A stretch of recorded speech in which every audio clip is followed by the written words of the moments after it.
There's a war brewing here in America. You probably didn't notice it at first, and I can't blame you if it slipped under your radar. But if you've been paying attention to new car debuts and sales, or just tried to buy a new car for the past few years, it has become undeniable. There's a war on American cars because US car makers just don't make cars anymore. Just look at their lineups. Chevy doesn't make the Malibu, Impala, Monte Carlo, or Camaro anymore, and the Corvette is their only non-truck or SUV offering.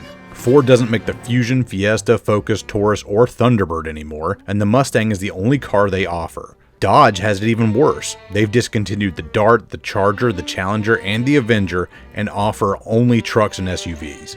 What the hell is happening here, and what does this mean for the National Association of Stock Car Auto Racing, NASCAR? NASCAR has always been about racing stock cars you can just go out and buy at the dealer's lot. Now, ever since the 70s, the cars you see out on the track and the ones you can buy for yourself have only a passing resemblance to each other, but it was at least a marketing pitch by NASCAR to the automakers. You design an engine with our specifications, make a car body also within our specifications, and you can slap whatever name you want on it as long as it's some sort of car. It'll win on Sunday and help you sell come Monday. But now Chevy only has one rear-engine supercar to sell, Ford has one muscle car, and Dodge has no cars and has just recently debuted the Ram for the truck series. And Toyota is actually totally fine with the Camry, Camry Crown, Corolla, and Supra to offer up.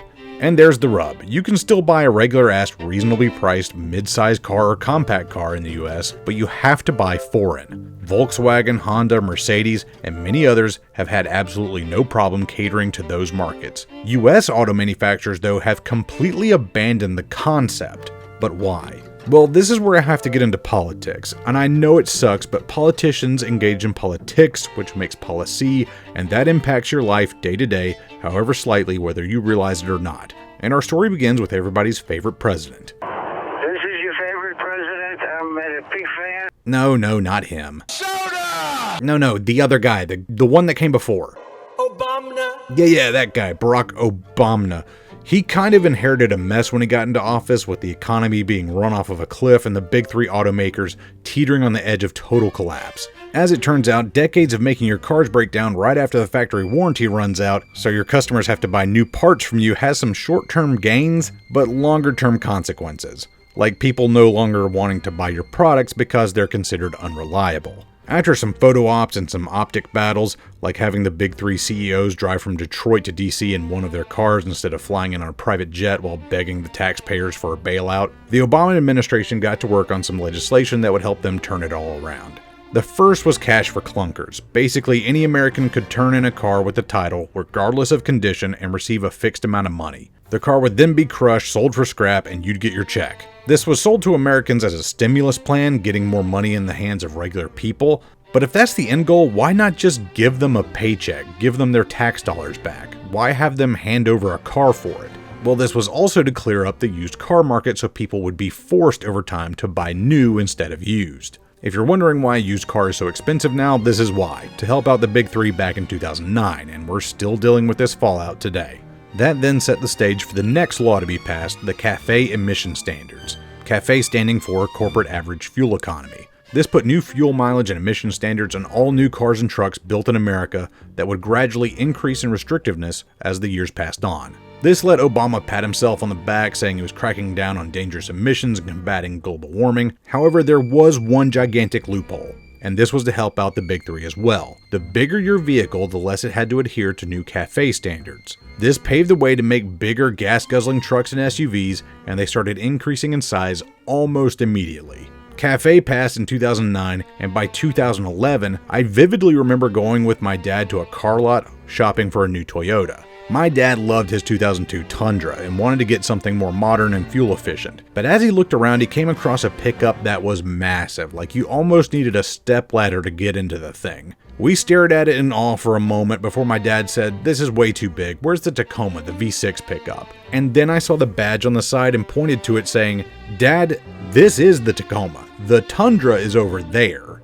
And then I showed him the monster truck sitting at the corner of the lot, and it was somehow even bigger. It's sometimes hard to remember, but pickups used to be relatively small, only a bit bigger than a station wagon, but the CAFE standards made them permanently humongous. So was the Obama administration just being stupid and allowing this obvious loophole to fester unchecked? Well, no.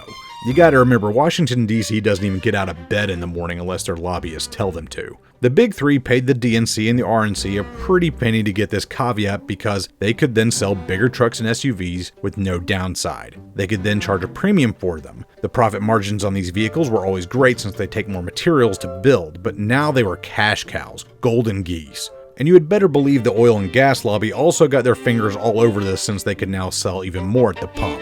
I have seen some people say, well, Americans prefer bigger trucks and SUVs over cars. Just look at the sales figures. They're always at the top. This is just the free market responding. This is just what people want. And oh buddy, I hate to be the bearer of bad news to you, but you are not immune to propaganda. The Big Three and other foreign automakers have been pushing for bigger, more profitable vehicles for decades now, with flashy ad campaigns designed to make cars seem lame and trucks and SUVs seem manly and rugged. Make Mother Nature scared of you for once, because as we all know, you have to worry about alligators descending on you from the trees on a daily basis. Well, Florida people probably have to worry about that, but for the rest of us, what the hell is even this? Automakers have pushed for bigger and bigger vehicles for so long that there is a subset of vehicle enthusiasts now who put tens of thousands of dollars into their trucks to make them lifted even higher off the ground with big rimmed wheels and gaudy accessories. The lifted truck scene would not exist today if it wasn't for these ad blitzes and Barack Obama's cafe standards. However, there was still a market in the US for reasonably sized and priced cars, but the new cafe standards were strict enough to make the Big Three completely stop R&D for such cars, and they went all in with larger trucks and SUVs. But in Europe and Japan, emission and fuel standards are even stricter, and they even encourage their people to buy smaller cars with tax exemptions and such. So it was no biggie for them to sell their pre-existing sedans and hatchbacks in the US, just turn the kilometers per hour over to miles per hour and you were good to go. Now this means the only stock cars left in America are foreign made, unless you want one particular brand of supercar or muscle car. The American Big Three in the past few years have had record-setting profits, but it is starting to slow down. Is this short-sighted by the Big Three? Absolutely, especially considering that the economy hasn't been doing so hot for the last 5 years and people are getting stretched so thin that the idea of spending $75,000 on a Ford F-250 King Ranch Lariat Super Duty, whose monthly payment is running up there with your rent, is a laughable money pit. It is inevitable that this big truck bubble will pop sometime soon and we'll have to deal with the Big Three coming to Washington, D.C. yet again, hat in hand, asking for help with the problem that they created for themselves. So where does NASCAR go from here with no cars to race? Does the truck series become the top division? Well, I don't know about all that, but I'd have to admit the truck package seems to be more interesting to watch over the Cup Series package as of late. As far as the Xfinity series goes, you might have noticed that in 2024, Chevy cars showcased a Camaro nameplate on the front bumper. But now that the Camaro's discontinued for 2025, they simply have a generic Chevrolet nameplate on the grille. This is probably going to be the most likely path forward for the Cup Series. Generic Chevy names versus Ford Mustangs and Toyota Camrys. But for right now, the Chevy teams in the Cup Series are still running a zombie Camaro ZL1. Hey, slap shoes from the future here. Apparently, Chevrolet will debut a new Camaro body. It's based off of a body kit you can buy from their performance center. So while technically not a new model, it is something you can buy from the manufacturer, so win on Sunday, sell on Monday still kind of applies here. We'll see if this is the path going forward for Chevy. But anyway, back to the video. But if American car culture has shifted into a truck culture, is there any point in Chevy fielding a generic car in the Cup Series? Will Chevy just dip out entirely? I would say probably not. They're still an Indy car, and that's as far removed from a stock car series as you could possibly get. And since the Cup Series is as close to a spec series as it has ever been since the Gen 7 car got debuted, I'd say Chevy is ready to stick around. NASCAR has dipped their toe into the electric vehicle racing scene with this thing being unveiled. It seems like they want to have a unibody like the old COT and make it some sort of SUV crossover tie-in, but it just looks hideous. Chevy has debuted the Blazer as their entrant into this still unplanned series, and Ford the Mach-E, which is just a terrible name. People pronounce it too fast, which makes it just sound like Mach-E, and that just makes it sound Japanese. And why would you give it a Mustang logo when it's clearly not a Mustang? Hell, you have the naming rights to the Thunderbird. Thunderbird, electric vehicle, Thunderbird, hello, what are y'all doing over there? And then there's Toyota, who haven't even declared a model yet and don't appear to be in any rush to do so.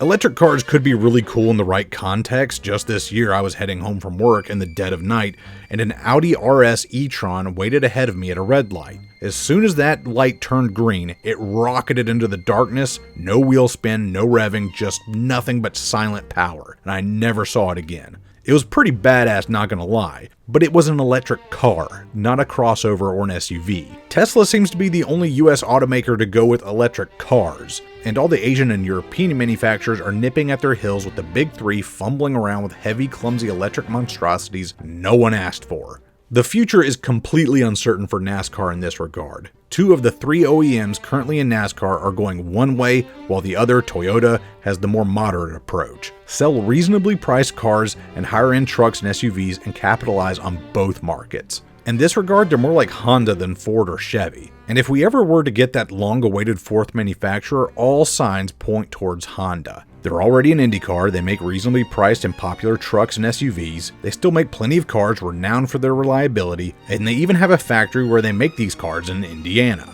Speaking of Honda, I'm reminded of a quote from a former Honda CEO in the 2000s that encapsulates the core of this problem better than I ever could. I'm paraphrasing a bit here, but it goes something along the lines of, when there are new emission standards getting put in place, we hire 50 new engineers, but the Americans hire 50 new lawyers. And that's the main issue. American automakers are looking out for themselves and trying to make as much money as fast as possible, while everyone else is trying to make the customer happy and foster a long-term partnership that pays off for decades down the line. American CEOs are judged by the quarter and have immense pressures put on them to make money now.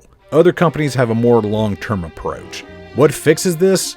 I don't know. Maybe get rid of their stock options, try to pay them in cash money instead. That way they're not that worried about the stock price and the quarterly earnings report. But America has been a burn the candle at both ends kind of culture for so long, I don't even know if we can turn it off at this point. Does this mean we go electric? Do we become a generic series or a truck series? Who honestly knows at this point? I can tell you this though, for the big 3, things are going to get a lot worse before they get better. They're too short-sighted, too focused on a single type of product that was once profitable but is now running up against a brick wall, and they seem to be unwilling to change their trajectory. NASCAR seems to be down with whatever at this point. Their coffers are pretty full and they'll run dry after the big 3s do, so the ball's in the automaker's court and who knows what happens next. I guess just keep your fingers crossed and hope for the best. Even if we did repeal the CAFE standards, the big 3 have been making these gigantic trucks for so long, I don't think they want to go back to making cars. Anyway, I'm Slapshoes, thanks for watching, and until next time, y'all take it easy.